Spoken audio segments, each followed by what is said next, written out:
Great, so our final session of the day and of the conference brings together a topic that has been present in almost every discussion, AI, but now in combination with another reality, also often heard, energy. Because as AI scales, so does its impact on systems, infrastructure, and sustainability. And again, the question is, how do we make sure AI becomes part of the solution and not part of the problem or the problem itself? To start this session, we begin with a perspective that I think is often overlooked, because most organizations already use AI, but not necessarily in the most effective way. So our next speaker works exactly on that, how people interact with AI and how this shapes real outcome. He is a professor, author of international bestsellers, and has trained more than 40,000 leaders worldwide. So let's hope he can train us a bit today. We are thrilled to have him today. Please welcome on stage Bryan Cassady.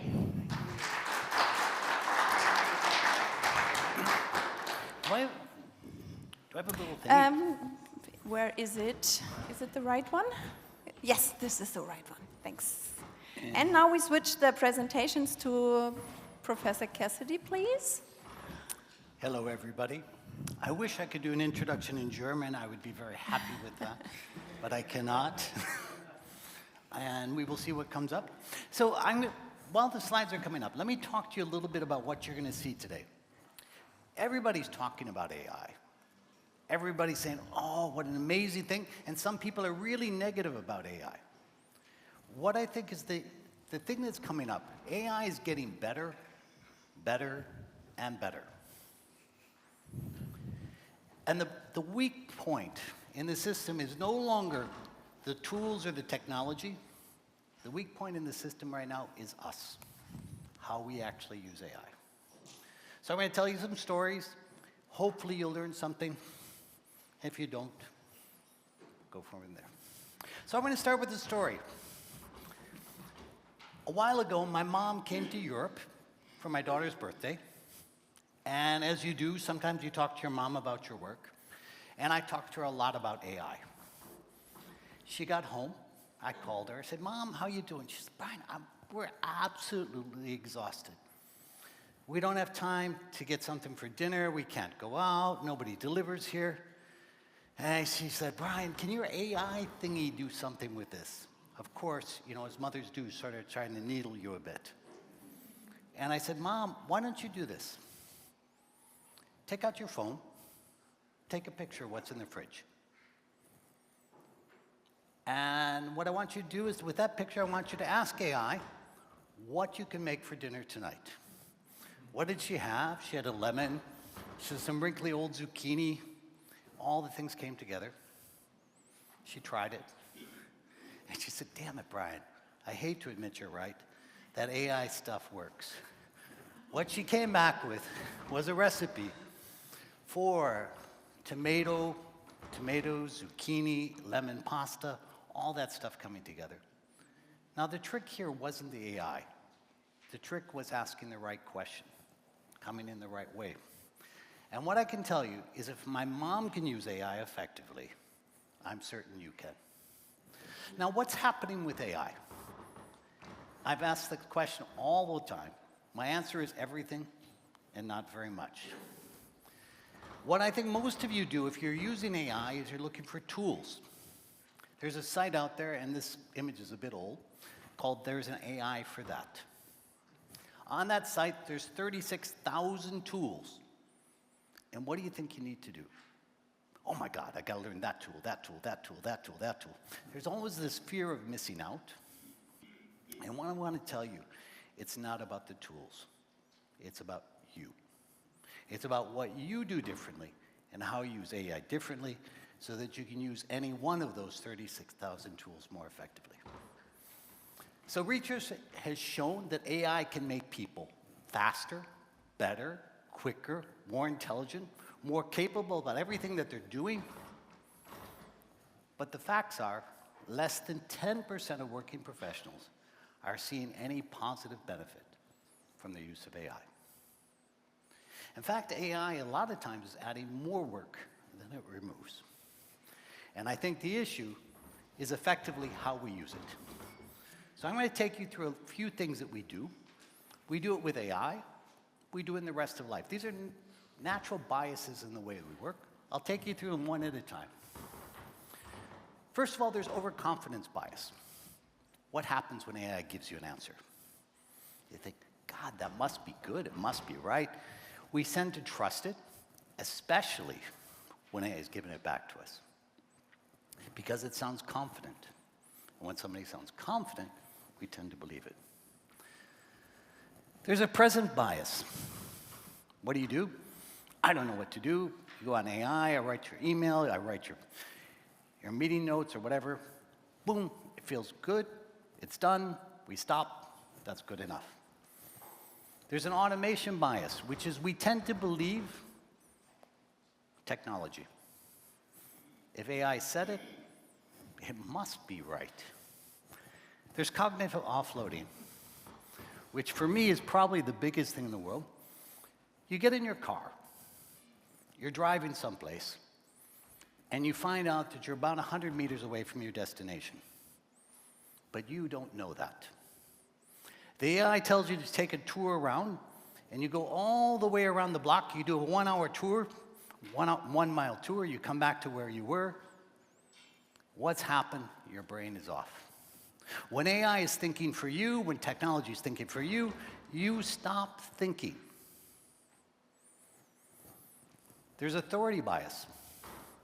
AI is an expert. If AI says it, it must be true. My favorite, because I do this all the time, I will actually try to trick AI to give me the answer that I want to get. There's something called confirmation bias. What we do is we give an question, we get an answer back, and we keep on prompting, we keep on asking questions until it finally agrees with us and say, wow, it's really clever. Sad stuff. But the biggest for me is we just satisfy. We just stop. And we stop thinking. There's also a question that I ask a lot of times in meetings. When is the last time that you took 5 whole minutes thinking about a problem before you reached for technology in some way? This could be your phone, it can be Google, it can be AI. How many people have done this over the last week? You're good, you're good. Really? I don't know if that's true. Yeah. So if you want to take a picture, you can get a copy of this talk. Just take a picture if you want. You'll get another chance at the end, by the way. So what I want to do is I want to teach you, quick and easy, a different way that you can use AI. There's a word that I like a lot, sparks. Sparks has something very close to my heart because it's associated with innovation and making innovation work effectively. Sparks of insight, sparks of new ideas are something that's good. And this is going to be like you were back in school. Each letter is going to stand for something, and hopefully at the end, you will remember the word, and you will do 2 things. One is you will think differently about AI, and 2 is you'll use it differently.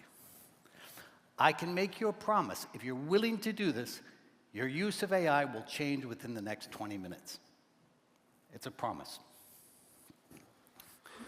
So the first thing we have is speaking it out.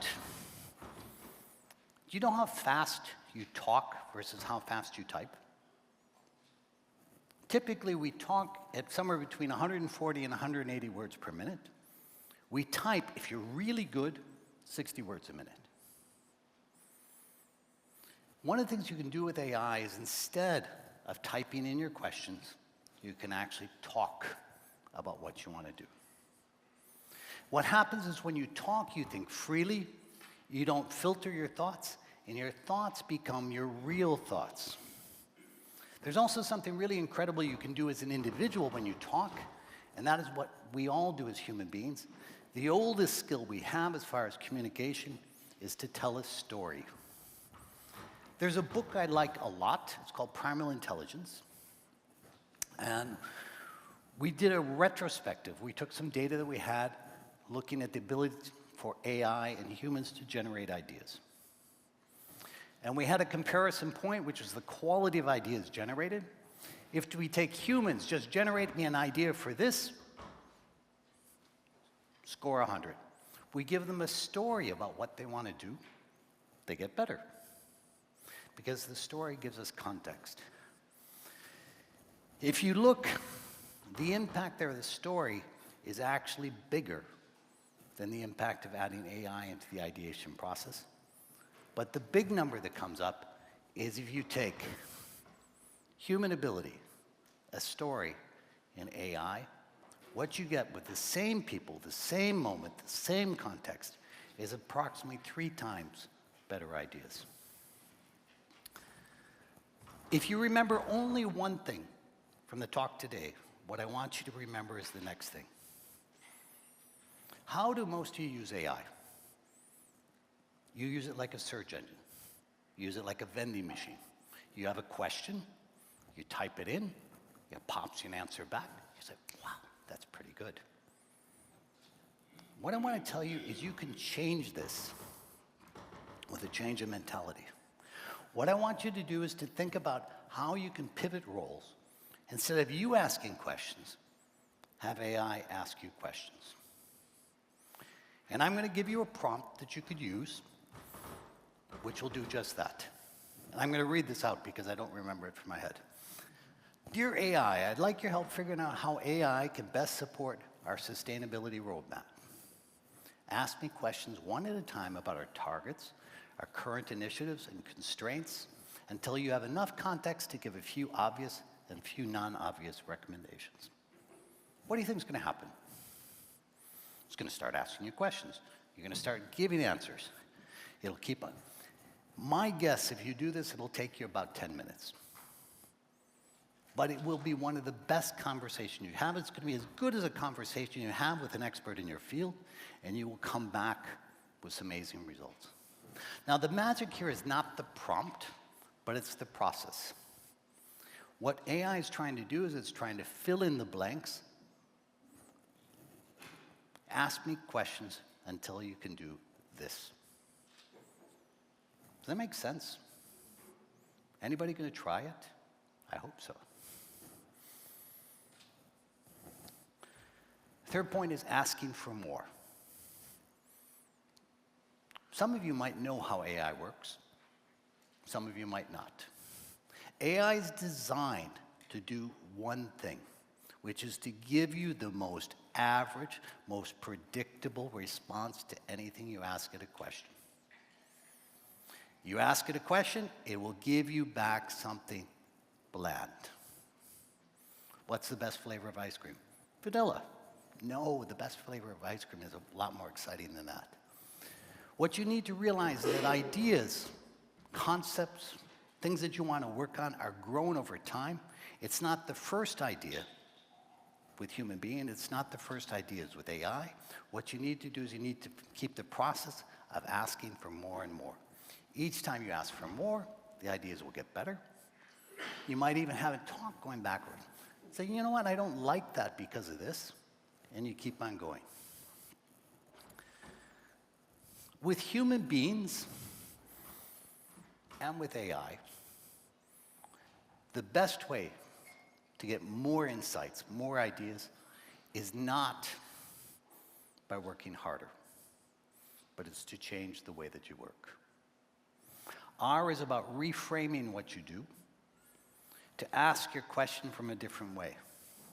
Now, if I could draw on this thing, what I would show you is, in fact, the number of ideas that come back, the number of quality of ideas come back, go down over time, whether you're talking with AI or whether you're talking with human beings. Each time you ask your question differently, each time you reframe your question in a different way, you will get more ideas. The strongest predictor of your ability to get great ideas is the number of ways that you ask your question. A reframe each time. The magic words there, does anybody know the acronym HMW? If you write this down, You can look really clever because it's a really startup thingy. How might we do this? So in fact, you're not asking the question, but you're asking a way that you see it differently. K is about keep on going. There's a great definition of creativity that comes out of somebody else's book, saying creativity is doing more than the first thing that you thought of. If you just take the first thing coming back, it's pretty average. You keep on going, keep on pushing, keep on going, keep on pushing. S, we're at the end. One of the things that you should do if you're using AI right now is don't keep on going for a half hour. At a certain point in time, stop and think. What they've found in a lot of research is that people who stop and think get better results in general. They've done some research with companies in terms of growth. They compared companies that had strategic pauses versus companies which were go, go, go. The companies with strategic pauses sold 40% more and made 52% higher sale. There's also a stop and think moment, which is before you use AI. What happens if you don't pause and you just ask the question? What you get is the answer. The answer sounds pretty good, and you go with that. When you stop and you think, you get something dramatically different. So how are you going to work with AI? First, you have to be patient with it. I was talking to a gentleman this morning. He said, look, 2 years ago, I asked it a question, and it gave me the wrong answer. I said, okay. I don't use AI anymore. But AI has changed. It will give you wrong answers, just like a human being is going to give you wrong answers. Second thing is you have to give it feedback. And depending upon the models that you're using, that feedback will improve the answers that AI gives you over time. And you have to learn from each other. It's not a one-way street. So I have a challenge for you, and an opportunity, and I don't have my book up here. If somebody is willing to, after my talk, say, you're going to put up a post on LinkedIn, I have a copy of my book. If you tell me you're going to write something about this, I will give you a free copy of my book so that you learn something from this. It's yours for free. If you can fit into your post something about your mom or your grandma, that would make me smile a lot. My suggestion for you is take a picture of this. This is enough to get you going forward. It's simple, it's easy, and it will be something you can use. It will change. My promise to you, if you really do this, even if you do just one of them, you will get better at the way that you're using AI. And I'm going to leave you with something, a gift. I'm an author, keynote, talk all over the place. One of the things that I found out is there was a big issue with the number of people who were using my books. So we did a public experiment where I'm giving my books away for free, and my books are bundled with AI tools so that you can use the book more effectively. So if you go to www.books.genorg.ai, you will get a free copy of my book. By the way, this talk is one of the chapters in the book. You also get 13 AI tools that you can use with any book. Now, you might think I'm being nice here. Actually, what's happened, contrary to what you might believe, the more books I give away for free, the more I sell. So I appreciate your time. Thank you very much.